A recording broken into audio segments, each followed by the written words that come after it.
Introducción al libro de Habacuc. El libro de Habacuc contiene una conversación entre Habacuc y el Señor. Habacuc hizo preguntas sinceras y directas a Dios que reflejaban la preocupación por su pueblo y por los planes que el Señor tenía para ellos. Este libro se atribuye a un profeta llamado Habacuc, cuyo nombre significa abrazar o el que abraza. Al final de la profecía, este nombre se vuelve apropiado ya que el profeta se aferra a Dios a pesar de su confusión acerca de los planes que tenía para su pueblo. Poco se sabe sobre Habacuc, excepto que era un profeta que vivió en el reino de Judá, posiblemente durante el reinado de Joaquín, alrededor del año 600 a.C. Si la fecha es correcta, habría sido contemporáneo de los profetas Jeremías, Sofonías, Abdías y Ezequiel. Durante este tiempo, el reino del norte ya había sido llevado al cautiverio, y el reino del sur estaba a punto de ser igualmente tomado cautivo. Y después del rey Josías, cada rey que le siguió fue un rey malvado. Así que es posible decir que Habacuc ejerció su ministerio en ese periodo de decadencia. Habacuc es inusual como libro profético. Nunca se dirigió directamente al pueblo de Judá. Más bien es un diálogo entre el profeta y Dios. Este libro es una obra como por ejemplo el libro de Jonás, ya que en ella Habacuc relata su propia experiencia con Dios, detallando sus preguntas a Dios y las respuestas de Dios. El libro de Habacuc es, pues, la experiencia personal del profeta expresada en poesía. La frase final del libro que dice: al jefe de los cantores sobre mis instrumentos de cuerdas, revela que este libro es una canción. El profeta Habacuc fue un hombre que se planteaba preguntas.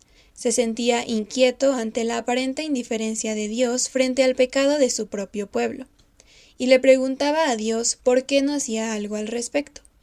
Dios le respondió a Habacuc esa pregunta, informándole que él estaba preparando a una nación, Babilonia, para castigar al reino de Judá o reino del sur, conduciéndolo como cautivo a la esclavitud, a menos que sus habitantes cambiaran su modo de vida.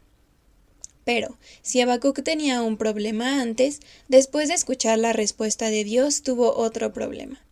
¿Por qué usaría Dios a Babilonia, que era una nación mucho más malvada, pagana y entregada a la idolatría que su propio pueblo, para castigar a Judá? Fue entonces que Dios le reveló a Habacuc que él aún no había terminado de tratar con Babilonia, porque la juzgaría también a ella. Este era el plan de Dios. Este libro es muy importante por su relación con el Nuevo Testamento. En general, se reconoce que los tres grandes libros doctrinales del Nuevo Testamento son Romanos, Gálatas y Hebreos, cada uno de los cuales cita al profeta Habacuc. El pasaje bíblico de Habacuc capítulo 7, versículo 4, que dice que el justo vivirá por la fe, constituye el antecedente del mensaje de esos tres libros del Nuevo Testamento. El diálogo de Habacuc con Dios en ocasiones toma la forma de queja, como por ejemplo menciona en el primer capítulo en el versículo 2. ¿Hasta cuándo, oh Jehová, clamaré y no oirás? Esto refleja la emoción y desesperación profundas que pueden sentir los justos en momento de gran sufrimiento, y nos pueden recordar que, incluso en nuestra angustia, podemos acudir al Padre Celestial y expresar nuestros problemas en oración honesta y sincera.